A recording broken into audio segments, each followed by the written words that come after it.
Welcome back to Sports by GSMC Podcast Network. I am your host, Jeremy Lapidus. If you are just tuning in, we've just gone over the winners and losers from the NFL Week 1 kickoff season. Before we get into it, there is some breaking news.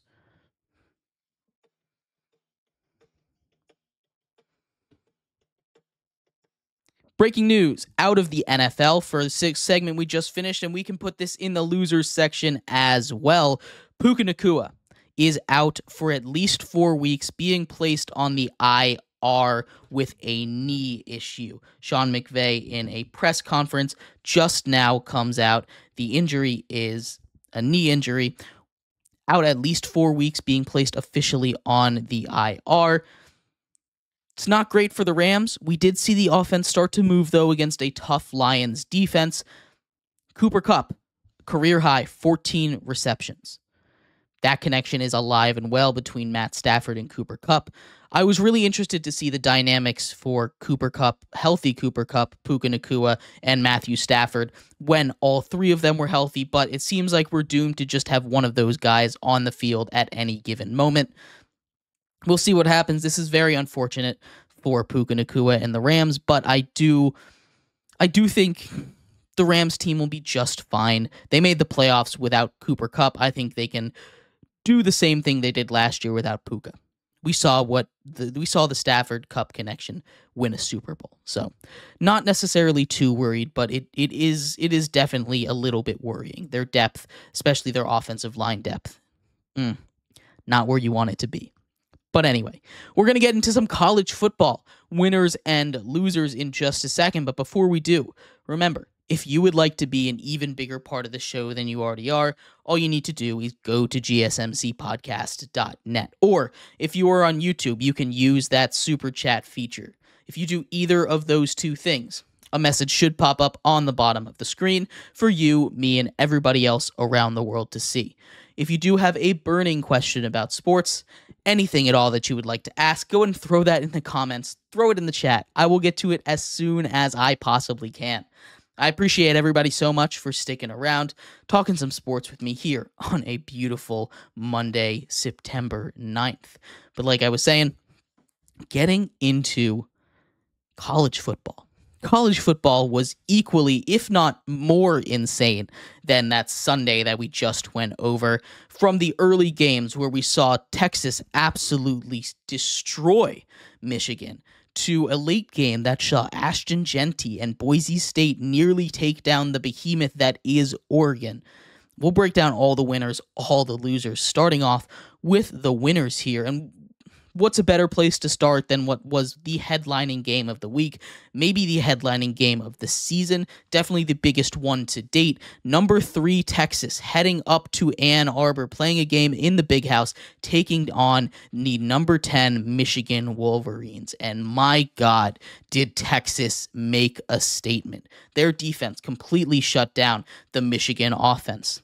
Texas comes in and basically does whatever they want. Quinn Ewers vaulted himself very high into the Heisman conversation. Texas might be back. Texas looks like one of, if not the best teams in the nation, inarguably a top 3 team, arguably the best team in the nation. Now, that's a competition with Georgia that I am not personally going to get into. But Texas looked really good. Again, their offense got anything they wanted. They were able to completely shut down that defense until the Michigan offense until a garbage time touchdown. They just look like one of the most complete teams in football. And it's going to be really, really, really tough to stop this Texas team. Continuing on in that early window, another team I was really impressed by, former Ohio State quarterback Kyle McCord, and the Syracuse Orange. I know Syracuse is not a football school, but they bring in a lot of transfers from a lot of big programs, including quarterback Kyle McCord, who was kind of shunned out of Ohio State after not being able to run an offense good enough to beat Jim Harbaugh and Michigan and really compete for a national title. Putting even Ryan Day's job in jeopardy is kind of crazy. He comes into Syracuse, looks good in his first game. Not a great team, but does his job, wins a game against Ohio, comes in week 2 against a now ranked opponent in Georgia Tech, and that offense could not be stopped. Syracuse is a fun team, a physical team, a fast team. They're one of my favorite teams, and quite honestly, I am shocked that they aren't ranked. Syracuse looked really good. They beat a top 25 opponent in Georgia Tech. Again, I personally don't think they should have been ranked after Florida State, but they were. They ranked after Florida State. They come in to Syracuse. They lose that game it looked closer than it was. It ends up being a 3-point game, but Kyle McCord and Syracuse were up 2 possessions basically the whole time. That defense from Syracuse was able to stop a very potent run attack, a run attack that no one had been able to stop up to this point in that with Georgia Tech, right? That is a huge ACC win in a wide open ACC conference. Really, Syracuse vaulting themselves up into contention for that ACC title. You have Miami, which head and shoulders above everybody else in the ACC. It's their thing to lose. They could still lose it. Anything could happen. Below them, in my opinion, if we're doing ACC rankings here, Louisville at 2, and then Syracuse, and then I mean, there's a couple other ACC options, but Syracuse has vaulted themselves up into that top tier of ACC teams, that second tier competing for that second spot in the ACC finals. Syracuse looks really good, and quite honestly, I am shocked that they are not ranked.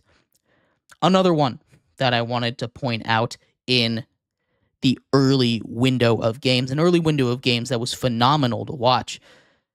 QB Darian Mensah out of Tulane looks like a world beater. A freshman who was starting on who was a practice squad guy, started his second career game, comes out against a Kansas State team that's ranked currently in the top 15 after squeaking out a victory. A victory that, quite honestly, they probably shouldn't have won. They won on a kind of ticky-tacky offensive pass interference call on a game-tying touchdown by Tulane. This is a very, very good Tulane team. Tomorrow, we're going to do a group of 5 top 20. We're going to do a top 25 ranking. I've done mine. We're going to react to the AP as well. And I'm also going to do a group of 5 top 5. Don't be surprised if Tulane makes it on that list higher than you think. Tulane and Darian Mensah look explosive on that offense. Not to mention those weapons on the wide receiver in the wide receiver room. Mario Williams, number 4 on Tulane, looked like he was unguardable. Honestly, I was watching him after I watched the Packers and Jaden Reed. I mean, he looks like, if we're doing comparisons, they did this on the live broadcast, and then I could not stop seeing it. Darian Mensah and Jordan Love, their throwing motions, their throwing style, the way they move around in the pocket, they almost look identical. I know people are talking about Nebraska, Dylan Raiola and Patrick Mahomes in that comparison, but Jordan Love and Darian Mensah, kind of the same way, kind of looking pretty similar the way they play the game of football. And Jaden Reed and Mario Williams, again, kind of looking similar. This Tulane team could be dangerous. This Tulane team is very, very good this year. Moving on to the late window of games, and this is probably the one you guys have been waiting for, talking about college football week 2 winners. How about Northern Illinois? How about Northern Illinois coming into South Bend, Indiana, being paid $1.5 million to do it, and knocking off number 5 Notre Dame? Now, there are a lot of issues with Notre Dame, and we're going to talk about Notre Dame kicking off the losers section of this show, which is going to come up in our next segment. But Northern Illinois controlled that game.